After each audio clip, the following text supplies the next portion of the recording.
The Selfish Path to Romance. Download Chapter 1 for free at drkenner.com. It's about my girlfriend. My problem is I don't know if I love her for herself or because things are so great between us physically. Well, how long you two been together? 6 years. Sex is still that good. Oh, man, every morning, night, 3 times a day on weekends. But I'm not sure we have much else in common. Well, common interests are, of course, the foundation of... 3 times, you say? Is that abnormal? Well, no, it's not abnormal. It's not fair, but it's not abnormal. Thanks, Doc. Have a great weekend. Well, I wish you the same, but it hardly seems necessary. I suspect Frasier's eyes are not the only ones that are popping out with that. So what's typical and what's not with sex? That's one of the many, many questions you can ask me. If you're seeing things running through your head, who can you call? I'm Dr. Ellen Kenner.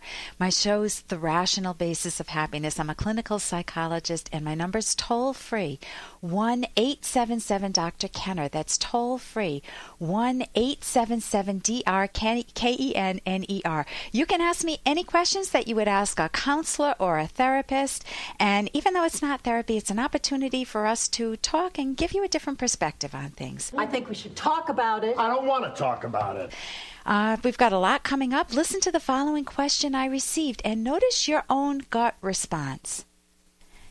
My ex-boyfriend and I made a promise to God that we would remain virgins until our wedding night.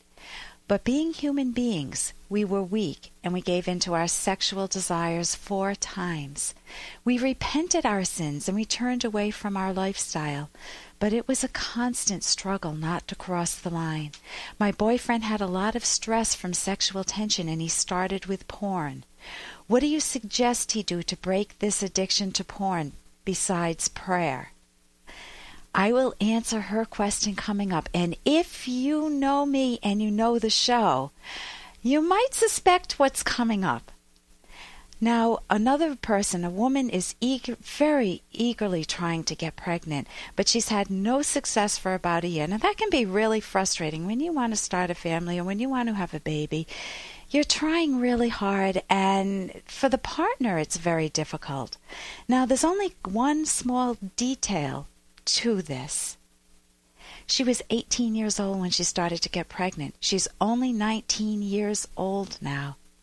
So that must raise some questions and some eyebrows. Think about what you would advise her if she were your daughter. We'll discuss this problem coming up. And are you considering getting back into the dating world? Maybe you're trying to date, but your methods just don't seem to be working. And your friends are all getting dates, but no one calls you, or you feel too embarrassed to call a woman. How do you meet someone? Where do you meet them? And what are some good ways to try cyber dating? Is that even good? Are there some things to avoid? Later in the show, I'll be talking with a dating specialist, Dr. Don Kiefer, and we'll be talking about ways for you to meet potential dates. So if you know anybody who's in the dating world, or if you yourself are in the dating world, stay tuned. Again, I'm Dr. Ellen Kenner on The Rational Basis of Happiness. I'm a clinical psychologist. My number's toll-free, 1-877 Dr. Kenner. You can pick up the phone and call me right now with any question that you have. Again, toll free, 1-877-DRKENNER. This is from the woman who, the following is an after hours call we received from a woman who wants to know why her 16-year-old son is boiling with anger. And she wants to know whether it's a disorder. Now, before you hear this call, you want to know that anger is the emotion that says something is not fair. You're pounding your fist. Not fair. It's not fair, Mom. And intense anger means that something very important is not fair. So listen to his history with his dad, his own concerns about being gay, his treatment by the kids, and what's going on the home front. And figure out what he might experience is totally unfair in his life. I have a 16-year-old son. I always like to have and ask the question. I'm not sure if he's got the oppositional defiant disorder. It did not start until the last couple of years. He's angry toward my ex-husband because there were some mistakes made. He did come in too forceful and too strict, and he, did call him some names, just thinking that was the way to temper him. Along with my ex-husband, who left us for someone on the internet, he is just refusing to let go of the anger, even though we have told him we know we've made mistakes and so forth. He just keeps going back to the same argument. He talks disrespectful to me, which is unusual because we are very close. It's just like he just will not let go of the anger. I don't think he has that disorder. I just don't know if this is normal for a 16-year-old. He was battling, thinking he might have been gay. He has rededicated his life and says he's not now, but kids at school are still giving him a hard time. So I don't know if it's just normal teenage stuff from school and, anger toward my ex-husband and my new husband that we've been together for 8 years now. I just need to know what I need to do. You sound like a lovely mother who's really struggling to figure out, is my son normal or not? Should I be concerned about this, or is this just a reaction to his dad? Will he get over it? Is it just a phase he's going through?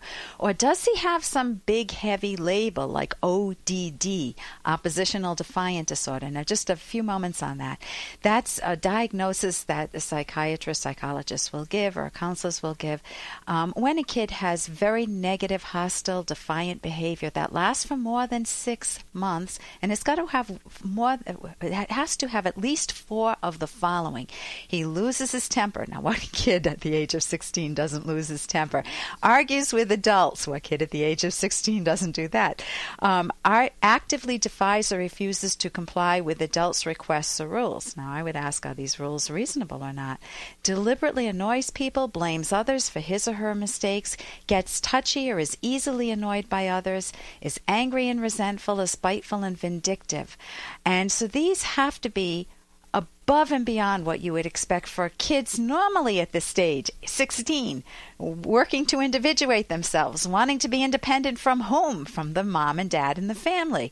Now, this doesn't, even if he got this label from some mental health worker, that does not help you find a solution.